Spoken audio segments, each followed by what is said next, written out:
Un bonjour, je suis ravi d'être avec vous aujourd'hui en fin d'après-midi.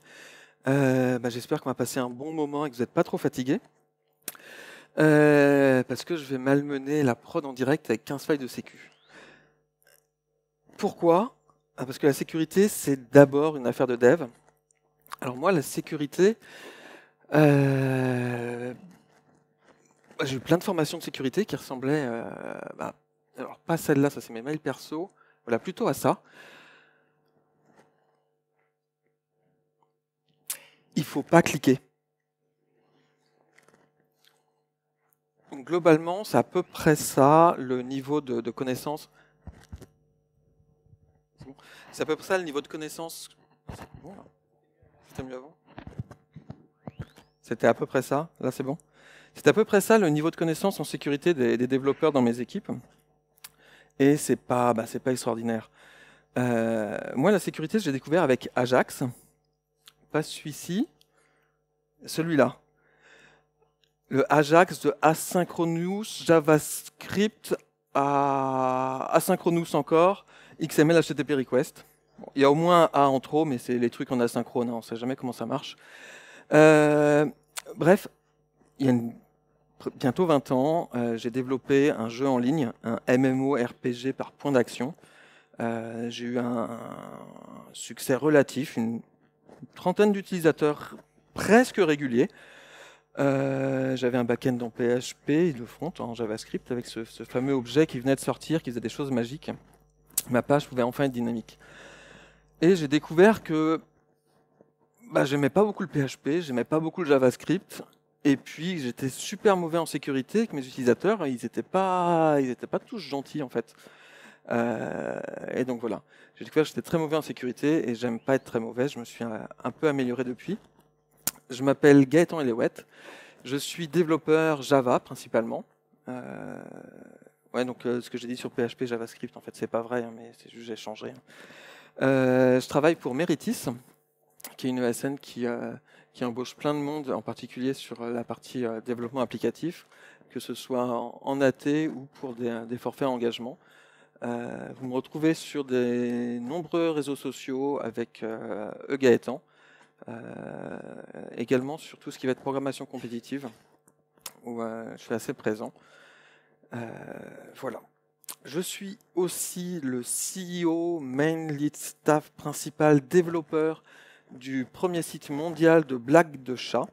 Les chats sont pitres, ça fait chapitre, ça fait un jeu de mots. Voilà, catjoke.gaetan.me, mais ça c'est une autre histoire. Ce dont je veux vous parler aujourd'hui, c'est de ce chiffre-là, 72%. 72% des failles dans les applications web sont dues au code. Ça me touche parce que moi je suis développeur et je fais du code, donc je suis responsable de 72% des failles d'applications web. Ça veut dire qu'on a du boulot. Nous, dev, on a du boulot là-dessus. Voilà. Parmi les plus grandes ressources qu'on a sur la sécurité pour le code, il y a l'OWASP, avec l'OWASP Top 10 qui est publié tous les 3 ans, qui va catégoriser toutes les faiblesses applicatives dans les 10 catégories qu'on retrouve le plus souvent. C'est une communauté ouverte. Pour 50$, on peut même rejoindre la communauté et avoir une adresse mail qui se la pète en owasp.org. Un jour, je vais le faire, c'est sûr, mais je ne l'ai pas encore fait. À tous ceux qui pensent qu'ils n'en ont pas besoin parce qu'ils ont un outil magique, alors c'est en tout petit là, mais c'est marqué Silver Bullet sur le spray là. C'est un spray qui dégraisse tout et qui fait des trucs magiques. En fait non, faut pas y penser. Il n'y a pas d'outils magiques qui vont régler tous les problèmes de sécurité du code applicatif, parce que c'est du code applicatif tout simplement. L'OWASP vous le dit d'ailleurs. Il le décourage même parce qu'il y a quelques vendeurs de solutions qui aimeraient bien le dire et il décourage vraiment complètement de dire ça. Pardon.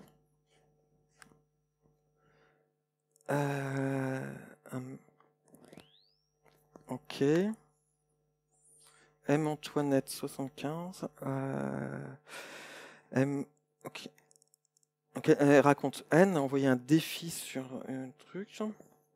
Elle nous demande de l'aide. Et elle nous dit bien, elle nous file son login, son mot de passe. Ok. On va aller l'aider, on va aller regarder ce que c'est. Je ne sais pas si vous connaissez ce site Qui aime quoi. C'est un site de citation de célébrités. Ce qui est super bien, c'est que ce sont des célébrités qui sont mortes, donc je peux leur faire dire ce que je veux et j'en profite. Voilà. Et donc là, on voit effectivement le champion, c'est N, et on va essayer d'aider donc Marie-Antoinette. M-Antoinette et Brioche. Ok. Le compte Emma n'a pas été validé par l'utilisateur admin.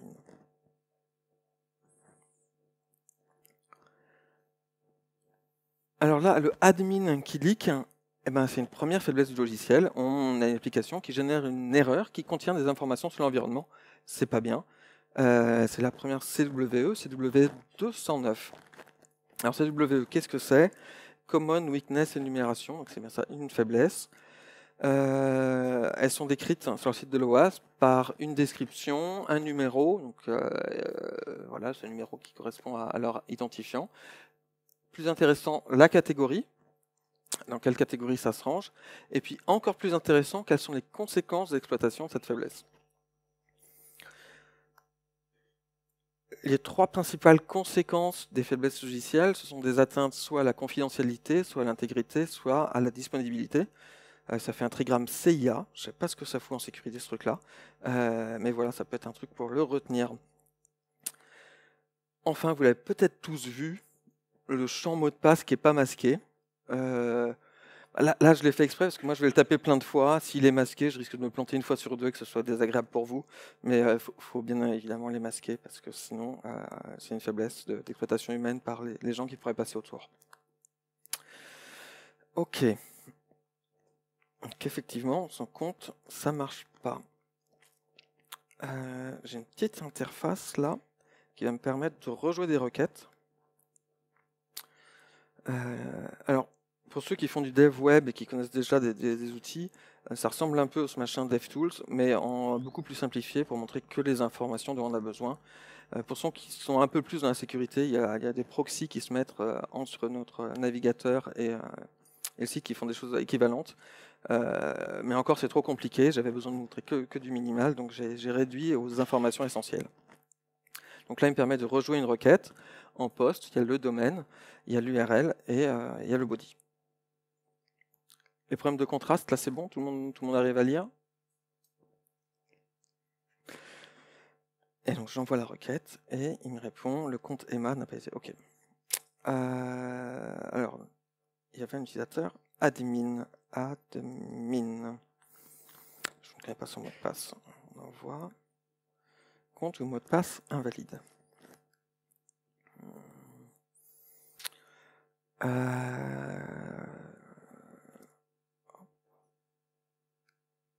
Oh, ça c'est intéressant. Alors pour ceux qui n'ont pas une très bonne vue, j'ai rajouté un petit apostrophe là après admin. Et j'ai un message qui est tout de suite un peu différent. Requête invalide. C'est très très intéressant ça. Hop, je rajoute deux petits tirets. Et c'est passé. C'est l'injection SQL. Normalement, là, tout le monde doit savoir ce que c'est. On est en 2023, bientôt 2024. Et pourtant. Alors, qu'est-ce qui se passe? J'ai une requête SQL qui va exécuter du code utilisateur. Là, j'ai une concaténation de chaîne de caractères. Donc, en mettant n'importe quoi dans la variable name, en ce cas-là, le admin apostrophe tiret, ben, ça va être exécuté. Et le tiret en SQL, ça veut dire le reste de la ligne, c'est du commentaire. Donc, ne l'exécute pas. Et donc, ça permet de ne plus avoir le check sur le password. OK. Prepare statement, il y en a dans toutes les librairies, tous les langages, c'est ça qu'il faut utiliser et vous ne vous posez pas d'autres questions. Voilà.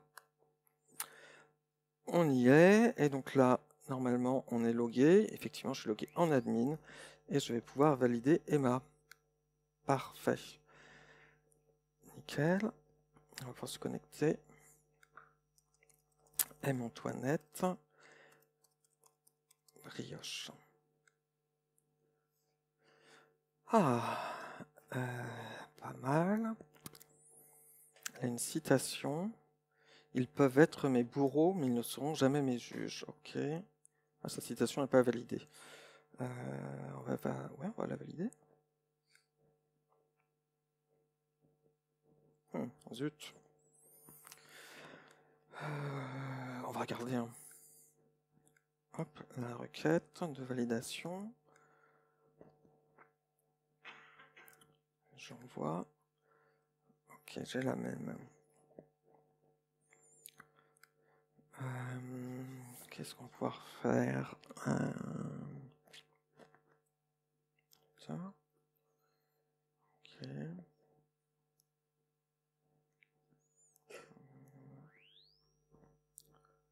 Oh, c'est... Je n'avais pas... Oh, c'est rigolo ça. On va voir. Comment appelle-t-on un chat qui s'est blessé? Un chat fait mal. Ouais, ouais. Comment appelle-t-on un chat tout propre? Un chavon. Ouais.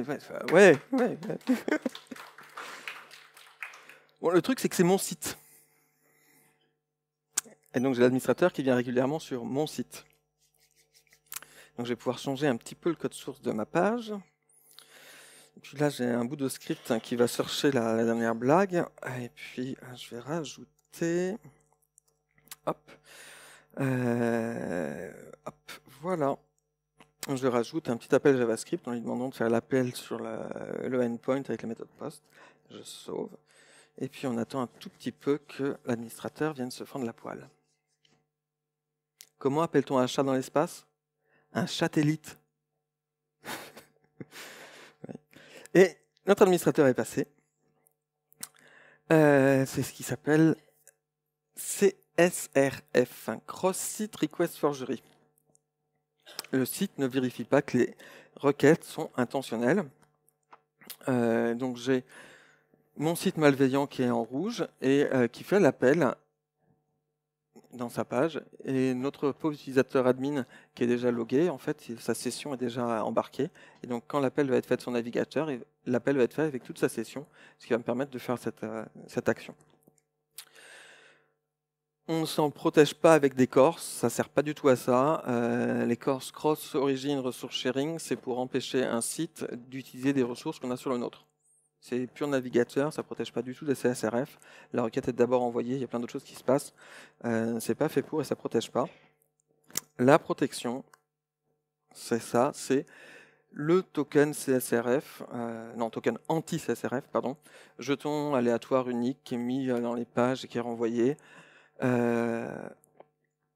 Il y a quelques années, quand on n'était pas en single page application, tout le monde savait ce que c'était. Aujourd'hui, en SPA, plus personne ne sait. C'est plus compliqué, mais il y a encore ça reste la seule façon de faire correctement.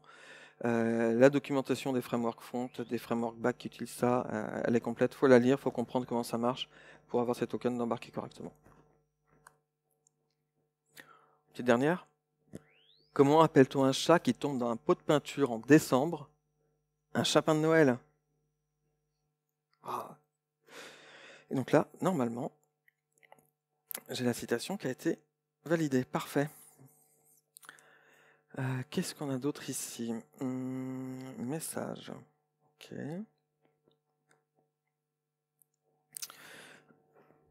Message de admin, bienvenue, ok.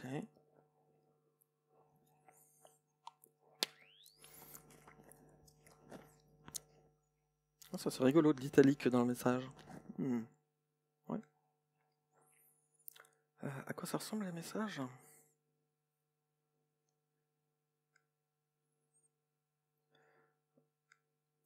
Ouais, c'est celui-là. Ah, on voit bien la liste, ok.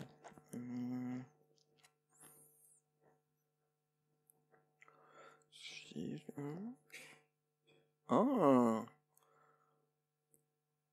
Ok, il n'est pas très intéressant. On en essaye un autre? Au mon roi, laissez aux oiseaux faire des chansons. Ok.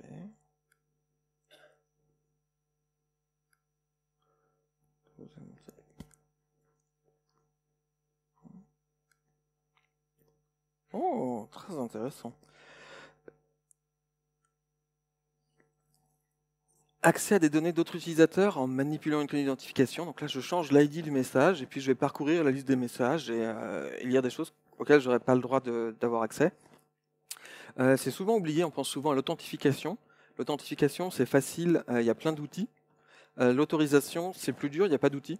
C'est à nous de décider quel utilisateur a le droit d'avoir accès à quelles données, et ça, c'est pas magique. Alors que l'authentification, c'est un peu magique. On dit, tiens, on met le truc d'authentification, on met la brique, 3 clés de conf, et hop, voilà. Pour les autorisations, il faut réfléchir à chaque fois sur qui a le droit d'accéder à quoi, qui a le droit de modifier quoi. Donc, il faut bien protéger ça. Et puis, oui, ça s'appelle comme ça, Object Level Autorisation. Puis un deuxième truc, là, on a un identifiant qui est vraiment un peu facile, 1, 2, 3, 4. Avoir des UUID, ça permet d'être un peu plus méchant pour celui qui nous attaque. Ce sera plus difficile d'énumérer tout ce qui existe. Donc l'UID, ça suffit pas, mais c'est déjà un premier pas et ça rajoute une difficulté. Pour certains trucs, même, ça devient indispensable l'UID. Quand on pense à des identifiants qui peuvent être des numéros de compte bancaire ou d'autres choses, où là c'est très intéressant d'avoir un UID et pas quelque chose. Pareil quand ce sont des données personnelles qui servent à construire la clé d'identifiant. Ok, on est là. Dago, on va essayer. Dago. Ok. Dago. Mot de passe et Toluc. Et Toluc, c'est culotte à l'envers. Pardon. On y est. Je n'aime pas beaucoup les chansons. Ouais, bien sûr. Ok, score. Il a 100 étoiles. 100 étoiles. S'il te plaît, est-ce que tu peux me les envoyer? J'en ai besoin. Hop. Ok, ça c'est fait. Qu'est-ce qu'on a d'autre? Message. Voilà. On a déjà vu celle-là, ouais. Vous pouvez m'écrire, conseiller stratégie. Ok. Ok, bon. Normalement, on a récupéré des étoiles. On n'est toujours pas devant. On est à combien? M-Antoinette. Brioche. On a bien 900 étoiles.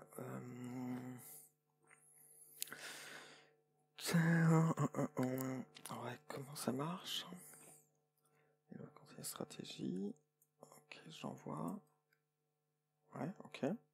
Ouais, bah, j'ai bien perdu une étoile. Est-ce que je peux la récupérer? Quand même. Ah, c'était pas...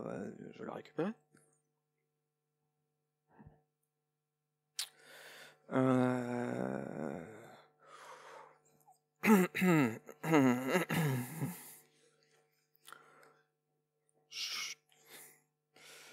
On va essayer.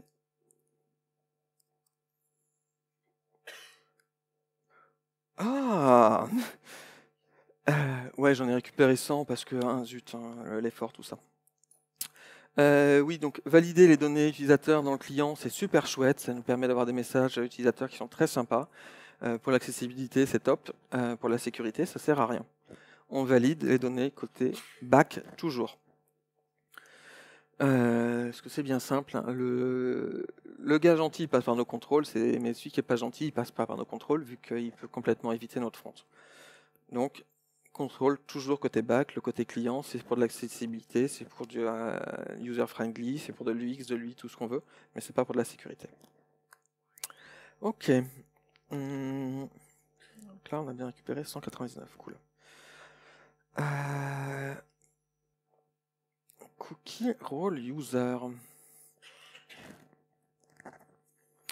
Est-ce que je pourrais pas mettre ça? Donc là, je propose de changer cette valeur dans les cookies de tout mon navigateur, etc. etc.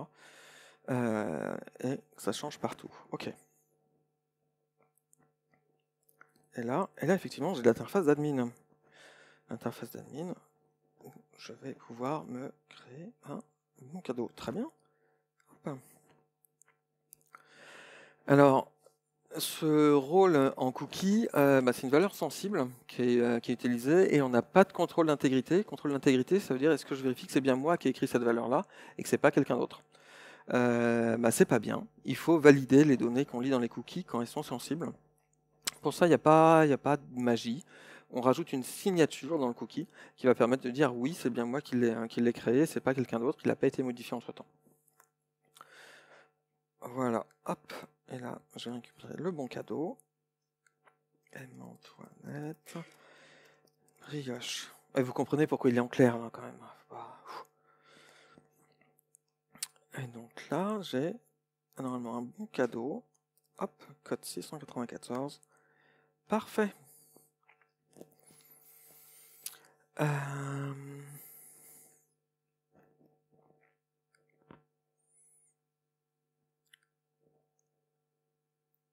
On va regarder d'un peu plus près ces messages là. Je vais m'envoyer un message. Il y a du soleil à Rouen. La majuscule. Envoyer. Ok.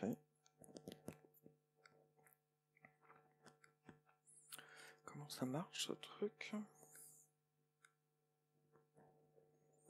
Le message send, c'est celui-là.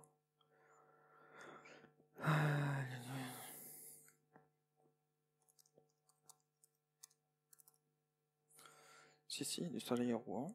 J'envoie. Ah, ça c'est surprenant. Alors, je sais pas si tout le monde parle bien anglais dans la salle, mais gift en anglais, ça veut dire cadeau, et false, ça veut dire faux. Donc quand je lui envoie une création de message, il me répond en disant qu'il n'y a pas de cadeau dedans. Alors que moi, en fait, j'aime bien les cadeaux. Donc on va essayer. Gift. Et puis je vais dire true. Et j'envoie. Qu'est-ce qui s'est passé? Ah, j'ai bien un code cadeau. Alors ça, c'est ma préférée. Elle s'appelle Mass Assignment, assignement de masse. On ne contrôle pas quels sont les attributs qui peuvent être modifiés quand on désérialise un objet. J'ai mon objet métier qui a un carré, un losange et un rond, et je m'attends à ce que mon client m'envoie un carré et un losange. Sauf que lors de ma désérialisation, si on m'envoie un rond, il va être désérialisé aussi et sa valeur va être modifiée. Et pourquoi c'est ma préférée? C'est parce que elle touche à un point un peu sensible chez les devs. Elle touche un peu à ma fainéantise, où c'est vrai, mon modèle il est là, pourquoi c'est pas le même que j'utilise comme DTO? Ou pourquoi c'est pas le même que j'utilise quand je mets en base? Et c'est pas bien. Il faut vraiment séparer les différents modèles objets qu'on a entre notre modèle métier, notre base de données, ce qu'on envoie, ce qu'on désérialise, pour éviter ces ennuis-là. Alors il y a une deuxième façon qui peut être possible, si vraiment on a besoin d'avoir le même modèle, c'est d'avoir une désérialisation qui soit très particulière et custom, où on va aller chercher les champs un par un, c'est nous qui les mettons, et on ne met que ceux dont on a besoin. Donc voilà pour mon petit coup de cœur. Code 798. On va l'utiliser. Code 798. Cool.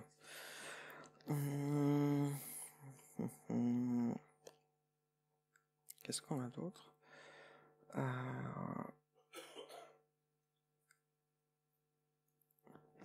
On avait vu de l'italique tout à l'heure.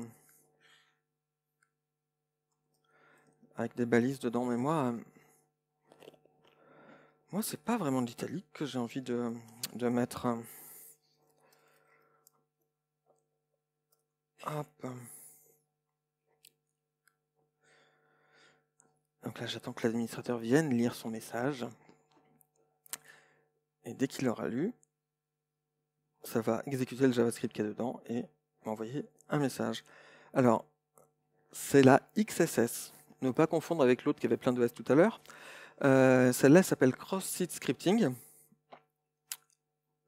On ne neutralise pas correctement les tags qui sont envoyés à un client, en particulier là, les tags de script dans l'HTML, et donc on envoie du code JavaScript qui va être exécuté dans la session du client. C'est vrai pour l'HTML, c'est vrai pour plein d'autres choses où on peut avoir des langages de tag ou d'autres choses. Ce qui rend un peu plus compliqué le fonctionnement client-serveur qu'on a dans nos applications habituellement, parce que là, les tags qu'on doit neutraliser dépendent de notre client. Si c'est un client HTML, ça va être des tags HTML. Si c'est un client JSON, ça va être des choses JSON, etc., etc. Par exemple, c'est pas les mêmes choses qu'on neutralise dans du XML ou de l'HTML et ainsi de suite. Donc là, le serveur doit connaître son client pour neutraliser dès l'envoi ce qui va être connu du client. Et c'est ce que je vous disais, on a Node.js HTML où j'ai un bout de script qui est injecté et qui va être exécuté. Ok, où est-ce qu'on en est? 219 étoiles, est-ce qu'on est bon? Non, pas encore. Il a combien? Il a 246.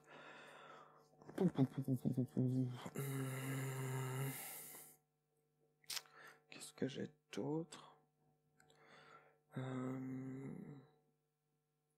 Mot de passe oublié.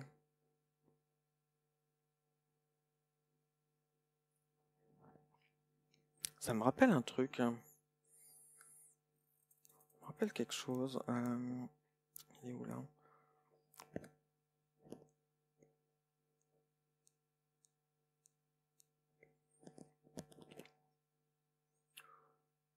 Ouais, on va essayer. Hein. Se connecter, mot de passe oublié. Admin. Merci. Non, faut arrêter ça. Hein. En 2023, pareil, ces choses-là ne doivent plus exister. Il reste des cas très très rares où avoir ce second canal avec des questions secrètes, etc., est intéressant. Normalement, vous n'êtes pas dans ce cas-là. Ou si vous y êtes, vous le savez déjà. Voilà, pour tous les autres, faut pas utiliser ça. C'est trop facile de deviner les réponses, quelles que soient les choses. Même si ce n'est pas des questions aussi simples, elles sont devinables. Donc on ne fait pas ça. Et je me fais un bon cadeau. 622, copier. 622. Antoinette. Brioche. Ok. Et donc, code 622. Parfait.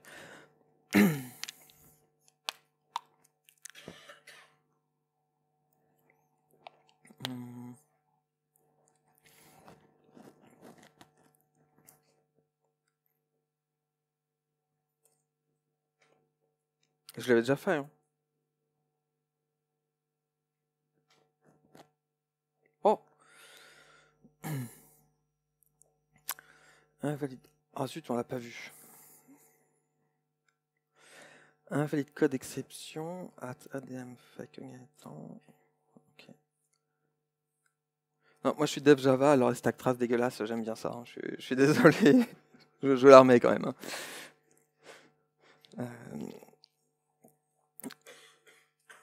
Ah, j'avais un truc à dire et ben, je la remets un petit coup. Désolé. Ouais, donc là on a une stack trace où on a plein d'infos qui leak en fait, le nom du jar, sa version, plein de choses. C'est pas bien. C'est vraiment pas bien. Donc jamais on fait ça, les informations sensibles comme ça. On met un try-catch et on choisit ce qu'on dit à l'utilisateur. Globalement, tout simple. Toutes les erreurs là qui aillent au système, les nôtres du code, on les bloque et on a une erreur générique qu'on envoie et on n'envoie pas d'informations sensibles par nos erreurs. Ok. Sympa ça, il a son GitHub ici là. Ouais. Qu'est-ce qu'on a? Promo générateur, ouais, c'était ça. Issue. C'est intéressant ça. La fonction aléatoire a un caractère prévisible par l'observation. N fois 17 modulo 1000. En connaissant un code, on peut deviner les codes suivants. Intéressant, intéressant. Très intéressant. Qu'est-ce qu'on avait comme code? 622. 622. Alors, 622, on va se faire ça. 622 fois 17. Et modulo 1000, je prends les trois derniers chiffres. 574. Code 574. Parfait. Donc là, il y a deux soucis principaux. Deux soucis principaux. Le premier, un random tout pourri. Ce n x 17 modulo 1000, c'est bien, ça va assez vite, mais c'est pas du tout assez aléatoire. Dès qu'on parle de choses un peu sécurisées, il faut arrêter avec les randoms classiques. Il faut aller chercher ce qu'on appelle des secure randoms. Il y en a dans tous vos langages, toutes vos librairies, tous vos frameworks. Il faut savoir lequel utiliser. Il y a des gens très intelligents qui font ça. Et voilà. Il faut utiliser celui qui nous disent d'utiliser et c'est tout.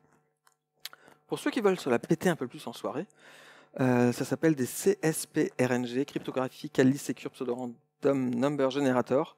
Ça parle d'entropie de générateur et de plein de choses. Ouais, c'est celui-là qu'il faut utiliser. Voilà. Deuxième chose, là on avait un composant qui était vulnérable, qui était embarqué dans notre application. Celle-là je l'aime pas parce que ça parle d'outils. Mais là, il n'y a vraiment pas le choix, il faut vraiment le faire. Ça s'appelle le management des dépendances vulnérables, Vulnerable Dependency Management. C'est des outils, ça se met dans la chaîne CI/CD, ça analyse vos dépendances et ça vous dit, là, tu as une dépendance qui a des faiblesses qui ont été identifiées, il faut que tu mettes à jour. Point. Il n'y a pas grand-chose à dire, il y en a plein, des gratuits, des payants, tout ce que vous voulez. Ouais, laissez l'outil vous diriger pour une fois. Ok. 239. Qu'est-ce qu'on a d'autre? Ah, on n'a plus le même cookie là. Maintenant, on en a un authentication. Un truc un peu dégueulasse. Ouais.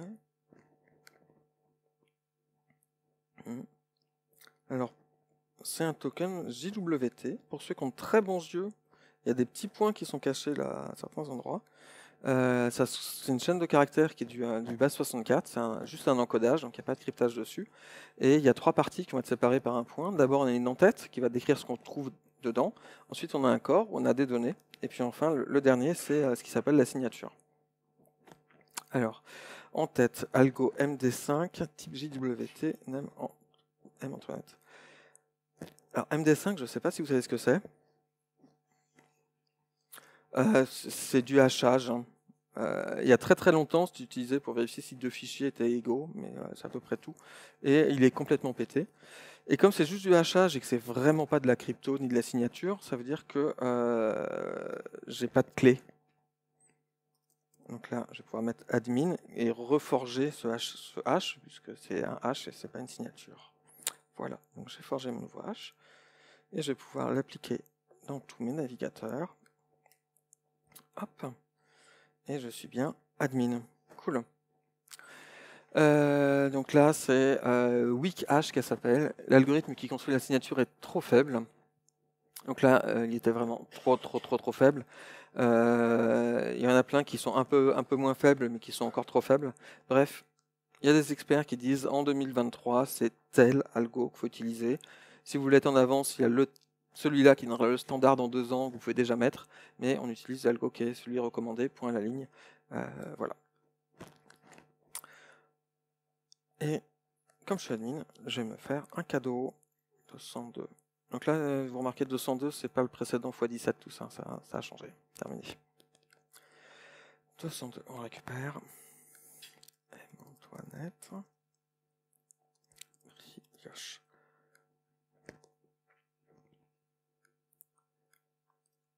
202. Ok, 249, est-ce que c'est bon? Non. 276, flûte. Il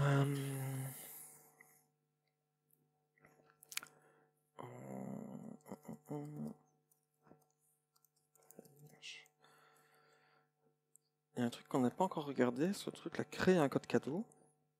On va regarder comment ça marche. 1. Montant 1 confirmé. Oui. Oui, je confirme. Nouveau code généré. 177. D'accord. Je récupère quand même.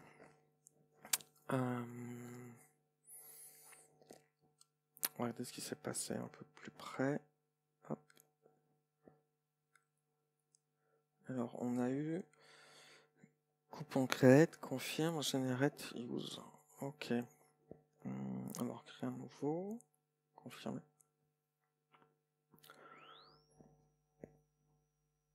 J'ai envie d'en créer un en sautant l'étape du milieu, là, le confirme. Je me demande à quoi elle sert. On va essayer. Create amount. Ouais, c'est pas mal. Hein. Ok, j'ai un ID. Super. Hop. Et donc, confirme. Confirme, on a dit qu'on faisait pas. On fait pas la confirmation. Et on va directement à generate.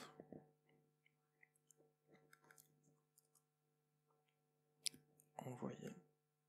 Ah, merci.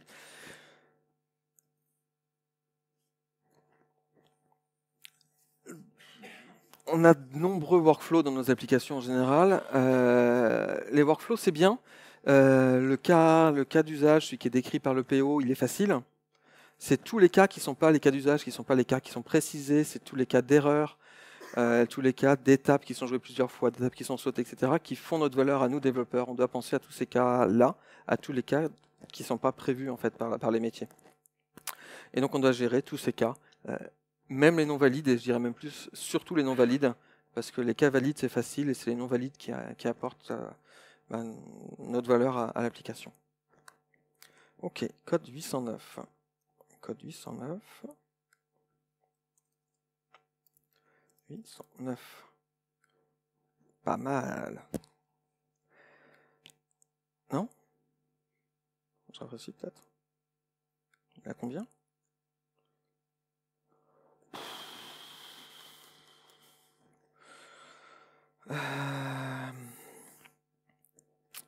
Je commence un peu à manquer d'idées.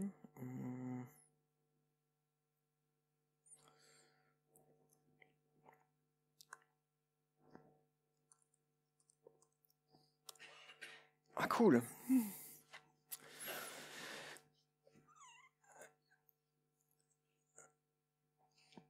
Alors qu'on peut éviter, les pages d'admin, c'est bien qu'elles ne soient pas accessibles depuis l'extérieur. Ça s'appelle Unprotected Primary Channel.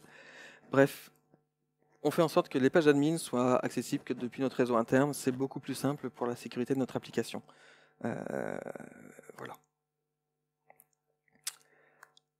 Oh, pourquoi c'est tout petit, toi? Alors, administration.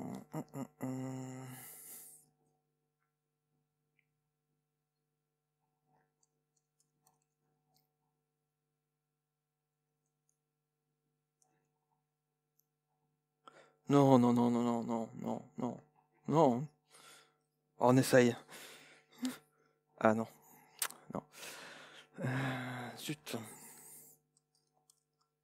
Une autre idée? Non, non, non, non. Non, non, non, ça je peux pas faire, ça je peux pas faire.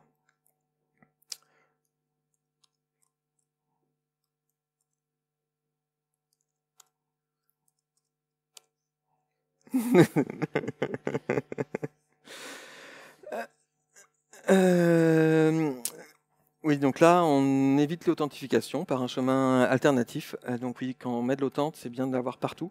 Il suffit d'un endroit où il n'y en a pas pour qu'on en ait nulle part, en fait. C'est la fameuse forteresse avec la porte de derrière qui est ouverte. Donc il faut faire particulièrement attention à toutes ces fonctionnalités qui sont des fonctionnalités annexes de notre application, sur lesquelles l'autorisation doit aussi être correctement mise. Et puis, celle que je voulais pas vous montrer, hein. Et non, les mots de passe par défaut, on n'en veut pas, on les laisse pas. Les dernières statistiques que j'ai vu passer, il y a encore énormément de mots de passe par défaut qui traînent. Il faut vraiment pas faire ça. Et puis j'insiste pas, mais les mots de passe pourris non plus. Hein. Hop, on arrête. Ok. Donc j'ai une page d'admin. Des utilisateurs, des trucs, nouveaux inscrits. Ok, je suis bien là. URL de rappel, ok. Statistiques. Ouais, il y a du monde. Bannir auteur, c'est bien ça, bannir auteur. Ouais. Oh, c'est pas sympa, mais hop. Allez. Zut. Slash interne n'est accessible que depuis le réseau interne. Pourquoi il dit ça? C'est quoi l'URL? Je vais vous la mettre là pour que vous voyez bien. Qui aime quoi.gaetan.me slash interne ban 19. Effectivement, il y a ce slash interne. Alors, je ne sais pas si vous savez ce que c'est une URL de rappel ou une callback. Je vais enregistrer une URL sur une application en disant quand il se passe un événement, s'il te plaît, appelle-moi sur cette URL pour me dire qu'il y a quelque chose. Ça permet d'éviter de faire du polling ou plein d'autres choses. Et je crois que c'est exactement ce qu'on veut en fait. Donc je vais sauver cette URL. Et puis on va attendre que cet événement, là je manquais d'imagination, donc je ne sais pas quoi mettre, il arrive. C'est ce qui s'appelle SSRF, ne pas confondre avec les autres RF qu'on a vu tout à l'heure. Celle-là, c'est la Server-Side Request Forgery. Le serveur reçoit une URL et l'appelle, jusque-là tout va bien, mais il ne vérifie pas suffisamment que l'URL qu'il va appeler, ça correspond à quelque chose qu'il voulait vraiment appeler. Qu'est-ce que ça veut dire? J'ai mes ops et mon infra qui ont très bien protégé le réseau. J'ai une super belle muraille où j'ai que mon serveur qui est exposé. Et donc tout ce qui est à l'intérieur, derrière mes bases de données, mes autres serveurs ne sont pas accessibles. Par contre, mon serveur, lui, pour travailler, il a besoin de pouvoir appeler les autres services. Donc lui, il a le droit d'appeler derrière. Donc quand il exécute une URL, il peut accéder au réseau interne qui normalement est caché. Donc l'impact de ces SSRF est en général très grand. L'exploitabilité est souvent beaucoup plus difficile. Mais c'est en particulier ce qui s'est retrouvé mis en exergue sur la fameuse faille Log4Shell, où il y avait du LDAP qui permettait de faire des exécutions comme ça sur le réseau interne. Et avec les droits du serveur en plus. Alors, donc là, on a fait ça. On va vérifier ici. Ah, enfin! C'est bon, Emma est la championne. Cool. Quelque chose qui est important également, tous les événements qui sont sensibles pour la sécurité doivent être logués et doivent être accessibles. Et c'est ce qui va permettre de faire plein de choses a posteriori quand ça s'est mal passé pour comprendre ce qui s'est mal passé. Et parfois même avec nos amis de l'infra ou de l'Ops, de ces choses-là, qui font tourner des outils qui analysent les logs et qui peuvent détecter des comportements suspects. Donc c'est très important, dès qu'il y a un événement de sécurité critique, d'avoir une trace dans les logs, que ce soit un accès correct ou incorrect, pour permettre aux différents outils de faire leur travail. Donc l'OWASP, c'est 10 catégories qui regroupent... On est à peu près à 2000 aujourd'hui faiblesses logicielles qui sont répertoriées dedans, où à chaque fois les devs ont un rôle à jouer sur ces faiblesses pour les éviter dans leur logiciel. Alors les 10 catégories, elles sont là. De rien, Emma. Elles sont un peu casse-pieds, le site est vraiment mal fait. Je ne sais pas si vous connaissez le site de l'OWASP, mais il est moche. C'est vraiment un catalogue pas agréable. Donc j'ai mieux pour vous. Ça s'appelle l'OWASP Cheat Sheet. Mon accent anglais est aussi mauvais que mes blagues, je suis désolé. Mais vous le trouvez comme ça en cherchant sur Internet. Et ça va donner des ressources pour toutes les librairies, tous les frameworks sur les principales questions de sécurité qu'on se pose.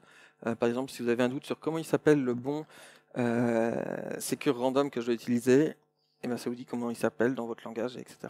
Comment je fais pour avoir j'ai oublié mon mot de passe qui soit correctement implémenté de la même manière. Toutes ces questions sur la sécurité, ça donne les réponses, ça donne des snippets de code à certains endroits également. Donc c'est vraiment la ressource pour aller trouver les réponses à ces questions. Enfin, la sécurité, c'est aussi la sécurité des devs. Aujourd'hui, je vous ai parlé de Marie-Antoinette. C'est très pratique. C'était une femme étrangère à la cour de France, une reine. Elle a été malmenée et harcelée toute sa vie. La sécurité, c'est aussi faire en sorte que tout le monde se sente bien dans nos équipes, qu'on accueille toute la diversité, qu'on fasse en sorte que tout le monde puisse participer à cette culture du développement où on prend en charge la qualité, la sécurité et les personnes pour que nos applications elles servent un vrai but et répondent à un vrai besoin. Merci beaucoup. Et n'hésitez pas à laisser un feedback sur OpenFeedback qui va me permettre d'améliorer ma présentation. Merci.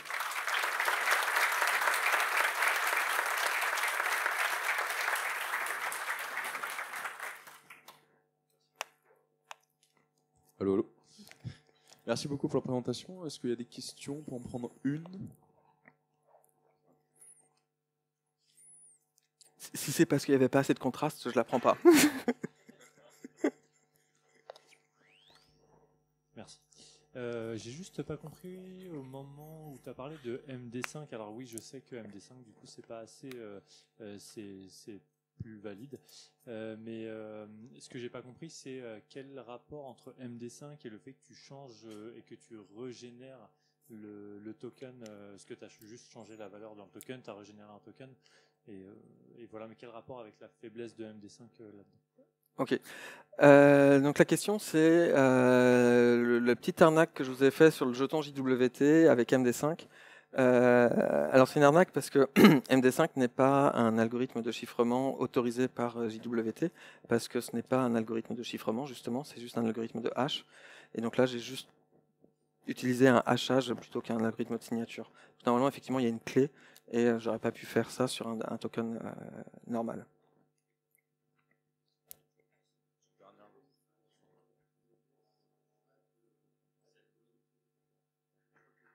Oui, oui, il y a eu une époque dans les algos autorisés, un pas d'algo qui permettait normalement d'avoir du test et du debug sur nos jetons, mais ils l'ont enlevé assez vite, ils se sont rendus compte que c'était une bêtise.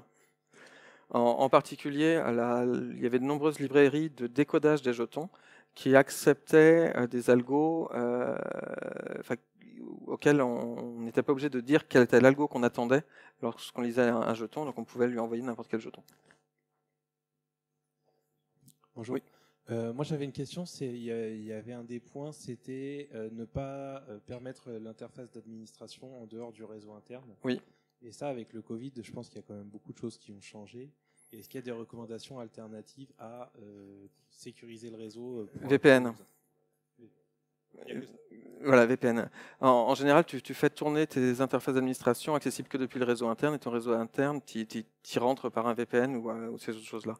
Je ne suis pas très bon dans les noms, les bastions, les autres trucs, mais c'est cette histoire-là. Un sous-réseau qui permet l'accès, et on rentre d'abord dans le sous-réseau avant de rentrer derrière. Ce sera tout pour les questions, on est short niveau time. Merci beaucoup Gaëtan, on peut te réapplaudir pour la présentation.